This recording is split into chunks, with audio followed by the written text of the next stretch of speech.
आज हम पढ़ेंगे कुछ जनरल एंट्रीज के बारे में। जनरल एंट्रीज जो कि हमारी टैली करने से पहले हमें कुछ जनरल एंट्रीज करनी आनी चाहिए। तो यहाँ पर कुछ मेन एग्जांपल्स हैं जनरल एंट्रीज के जो हमारे आगे काम आएंगे। सबसे पहली एंट्री है सैलरीज अमाउंटिंग टू ₹3000। इसका मतलब है कि हमने 3000 रुपये की सैलरी जो है अपने एम्प्लॉयज़ को पे करी है। सबसे पहले इसमें हमें कोई भी कंपोनेंट्स ढूंढने पड़ते हैं जिसके बीच में क्या हो रही है, हमारी ट्रांजैक्शन हो रही है। जैसे कि यहाँ पर हमारे दो कंपोनेंट्स हैं, सैलरी और कैश। तो जो सैलरी है, सैलरी हमारा क्या होता है, एक्सपेंस होता है। एक्सपेंस कौन से अकाउंट में आता है, नॉमिनल अकाउंट में आता है। और हमारा नॉमिनल अकाउंट का रूल ये बोलता है कि अगर आपका कोई भी चीज़ एक्सपेंस हो रही है तो आपको एक्सपेंस को किस साइड लिखना है, डेबिट साइड लिखना है। इसलिए जो हमारा सैलरी है वो किस साइड आएगा, DR साइड। DR जो है डेबिट की शॉर्ट फॉर्म होती है।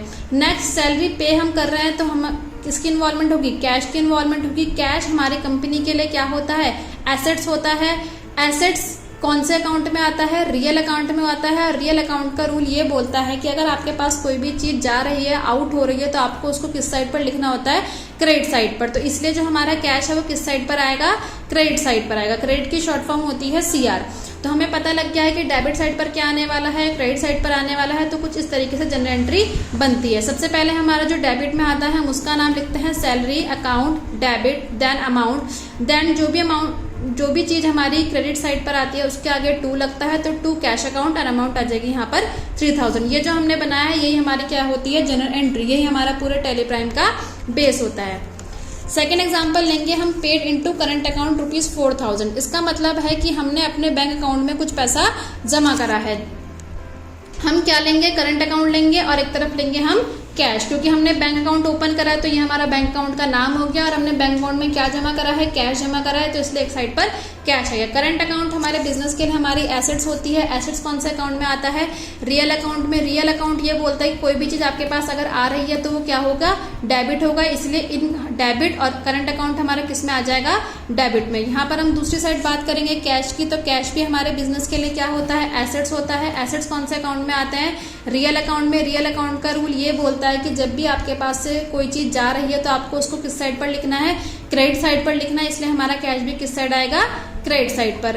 तो हमारी एंट्री कुछ इस तरीके की बनेगी, current account debit to cash account. इस तरह की एंट्रीज को हम क्या कहते हैं, कॉन्ट्रा एंट्री कहते हैं। कॉन्ट्रा एंट्री कौन सी होती है, जहां पर दोनों ही तरफ, यानी कि जहां पर दोनों ही एस्पेक्ट या तो बैंक होता है या फिर कैश होता है। तो जहां पर भी हमारा एक एस्पेक्ट में बैंक होगा और एक एस्पेक्ट में कैश होगा तो उसमें हम क्या, उस एंट्री को हम क्या कहते हैं, कॉन्ट्रा एंट्री। नेक्स्ट एंट्री है हमारी सोल्ड गुड्स टू नीरज ₹2000। यहाँ पर हम नीरज को सामान बेच रहे हैं और ये जो सामान बेच रहे हैं ये हम उधार बेच रहे हैं, क्योंकि यहाँ पर कैश कहीं पर भी नहीं लिखा हुआ है, बल्कि यहाँ पर हमें हमारे कस्टमर का नेम लिखा हुआ है। तो सबसे पहले हमारा सेल्स हो रहा है तो सेल्स लेंगे, और दूसरी साइड पर हमारे कस्टमर का नाम लिखा हुआ है तो हम नीरज लिखेंगे। सेल्स हमारे बिजनेस के लिए हमारी इनकम होती है। इनकम कौन से अकाउंट में आता है, नॉमिनल अकाउंट में आता है। और नॉमिनल अकाउंट का रूल ये बोलता है कि जब भी आपको कोई इनकम या फिर कोई भी गेन होता है तो वो आप किस साइड पर लिखते हैं, क्रेडिट साइड पर। तो इसलिए जो हमारा सेल्स है वो किस साइड पर आ जाएगा, क्रेडिट साइड पर। नेक्स्ट, नीरज की बात करेंगे तो नीरज एक पर्सन का नेम है, और नेम कौन से अकाउंट में आता है, पर्सनल अकाउंट में आता है। और पर्सनल अकाउंट ये बोलता है कि जब भी कोई रिसीव कर रहा है तो उसको हम डेबिट में लिखेंगे। यहाँ पर हम सामान जो है नीरज को बेच रहे हैं तो नीरज हमारे सामान को रिसीव कर रहा है, इसलिए नीरज क्या हुआ, रिसीवर हुआ।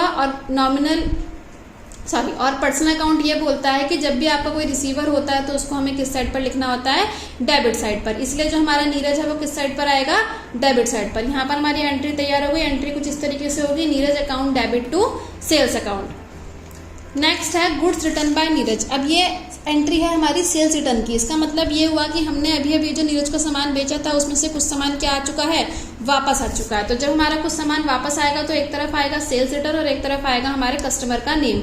सेल्स रिटर्न हमारे लिए लॉस हो गया तो इसलिए वो नॉमिनल में जाएगा। नॉमिनल में लॉस के लिए हम क्या लिखते हैं, डेबिट लिखते हैं। इसलिए जो सेल्स रिटर्न आएगा वो किस साइड पर आएगा, डेबिट साइड पर। नीरज किसी का नाम है, वो पर्सनल अकाउंट में हो गया। और अब नीरज गिवर बन गया, क्योंकि वो हमें सामान वापस कर रहा है तो वो गिव कर रहा है तो वो गिवर हो गया, इसलिए वो किस में आ जाएगा, क्रेडिट में आ जाएगा। और sales account debit to Neeraj account, ये हमारी सेल्स रिटर्न की एंट्री बन जाएगी।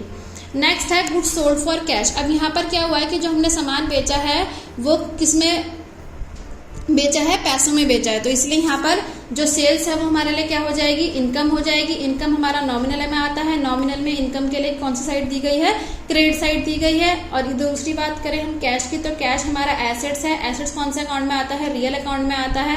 रियल अकाउंट ये बोलता है कि कोई भी चीज आपकी इन हो रही है, यानी कि वो आपके पास आ रही है, तो वो क्या होता है? डेबिट। इसलिए कैश क्या हो जाएगा? डेबिट। तो हमारी एंट्री बन जाएगी cash account debit to sales account. ये सेल्स की वो एंट्री है जब हमारा जो सामान बिका है वो पैसों में बिका है। अगर हमारे पास पैसों में सामान नहीं बिका होता, अगर क्रेडिट में बिका होता, तो जैसे हमने इससे पहले वाली एंट्री करी है वो उस तरीके से होती है। नेक्स्ट एंट्री है परचेज की। Goods purchase from Kapoor ₹3000। अब हमने 3000 का सामान खरीदा है, किससे? कपूर से खरीदा है। अब इसमें भी कहीं पर भी पैसों का नाम नहीं लिखा हुआ है, कैश नहीं लिखा हुआ है, तो इसका मतलब ये होता है कि जो हमने परचेज करा है वो क्रेडिट में करा है। क्रेडिट का मतलब होता है उधार। तो हम बात करेंगे परचेज की। परचेज होता है हमारा एक्सपेंस, यानी कि खर्चा। खर्चा आता है हमारा नॉमिनल अकाउंट में, और नॉमिनल अकाउंट का रूल ये कहता है कि जब भी आपको कोई एक्सपेंस होगा तो वो किस साइड पर आएगा? डेबिट साइड पर। दूसरी तरफ बात करते हैं कपूर की, तो कपूर किसी पर्सन का नेम है। नेम जो होता है वो पर्सन अकाउंट में आता है। यहाँ पर हम कपूर से सामान खरीद रहे हैं तो कपूर क्या हो जाएगा? गिवर हो जाएगा। और पर्सन अकाउंट का रूल ये बोलता है कि जब भी कोई गिवर होता है तो उसको हम किस साइड पर लिखते हैं? क्रेडिट साइड पर। तो हमें पता लग जाए कि भाई डेबिट साइड पर क्या आएगा और क्रेडिट साइड पर आएगा, तो हम एक एंट्री कर देंगे purchase account debit to Kapoor, और अमाउंट आ जाएगी 3000 एंड 3000। नेक्स्ट है गुड्स रिटर्न टू कपूर ₹150, यानी कि हमने जो सामान कपूर से खरीदा था वो सामान अब हम कपूर को क्या कर रहे हैं? वापस कर रहे हैं। तो इसकी एंट्री क्या होगी? Purchase return. परचेज रिटर्न हमारे लिए प्रॉफिट हो जाएगा, बिकॉज हमारा पैसा वापस आ जाएगा। ये हमारे ना नॉमिनल अकाउंट में आएगा, क्योंकि प्रॉफिट जो होता है वो नॉमिनल अकाउंट में आता है। और नॉमिनल अकाउंट का रूल ये कहता है कि जब भी आपको कोई प्रॉफिट होता है या कोई गेन होता है तो आप उसको किस साइड पर लिखते हैं? क्रेडिट साइड पर लिखते हैं। इसलिए परचेज किस साइड पर आ जाएगा? क्रेडिट साइड पर। बात करेंगे कपूर की, तो कपूर एक नाम है जो कि पर्सन अकाउंट के अंदर आएगा। अब हम सामान कपूर को वापस भेज रहे हैं, तो यहाँ पर रिसीवर कौन होगा? कपूर होगा, और उसको हम क्या लिख देंगे? डेबिट साइड पर लिख देंगे, और हमारी एंट्री बन जाएगी Kapoor account debit to purchase return. Next है रिसीव्ड कैश फ्रॉम प्रेम ₹1000। यहाँ पर हमें कुछ पैसा रिसीव हो रहा है किसी कस्टमर के नाम से, जो कि हमारा प्रेम। तो हम एंट्री करेंगे कैश अकाउंट डेबिट टू प्रेम। यहाँ पर जो कैश है वो हमारा एसेट्स है, रियल अकाउंट है। रियल अकाउंट ये बोलता है कि जब भी आपके पास कोई चीज आ रही है तो वो डेबिट में होगी, इसलिए कैश हमारा क्या हो जाएगा? डेबिट। और बात करेंगे प्रेम की, तो प्रेम यहाँ पर नाम है जो कि एक पर्सनल अकाउंट के अंदर आता है। राम जो है, प्रेम जो है वो हमें पैसे दे रहा है, इसलिए वो क्या हो जाएगा? गिवर। और गिवर क्या होता है? क्रेडिट, इसलिए हो जाएगी एंट्री। लास्ट है हमारी नेक्स्ट है हमारी started business with cash ₹10,000 and goods ₹5,000। यहाँ पर जो है हमने एक बिजनेस स्टार्ट करा है जिसमें कि हमारे पास कैश आ रहा है और गुड्स आ रहा है। तो सबसे पहले जब भी हम बिजनेस स्टार्ट करते हैं तो यहाँ पर हम क्या लिखते हैं? कैपिटल लिखते हैं। यहाँ पर भी किसी का नाम मेंशन नहीं है कि बिजनेस स्टार्ट कौन कर रहा है, वरना यहाँ पर नाम लिखा हुआ आता है एस कैपिटल, बीस कैपिटल। तो यहाँ पर हम जो कैपिटल को है वो पर्सन अकाउंट यूज करते हैं। तो कैपिटल क्या है? किसी का नेम है। नेम क्या होता है? Personal account. अब जब कहीं पर कोई पैसा जो है, पर्सन जो है पैसा लगा रहा है, तो वो हमारे कंपनी के लिए या फिर हमारे बिजनेस के लिए क्या होगा? गिवर होगा। इसलिए कैपिटल क्या होती है? क्रेडिट होती है। अब यहाँ पर दो चीजें आ रही हैं, एक तो हमारे पास कैश आ रहा है और एक हमारे पास गुड्स आ रहे हैं। तो कैश और गुड्स दोनों ही हमारे एसेट्स हैं, दोनों ही रियल अकाउंट है, दोनों ही हमारे पास आ रहे हैं, इसलिए वो क्या होंगे? डेबिट होंगे। तो यहाँ पर हमारी दो चीजें डेबिट होंगी और एक चीज क्रेडिट होगी। दोनों साइड का डेबिट का टोटल ही हमारे किस साइड पर लिखा आता है? क्रेडिट साइड पर। तो 10,000 कैश का हो गया, 5,000 गुड्स का हो गया, 15,000 आ गया हमारा टोटल कैपिटल में। इस तरह की जो एंट्रीज होती हैं जहाँ पर एक से ज्यादा डेबिट हो रहे होते हैं, फिर एक से एंट्रीज को हम कंपाउंड एंट्री कहते हैं।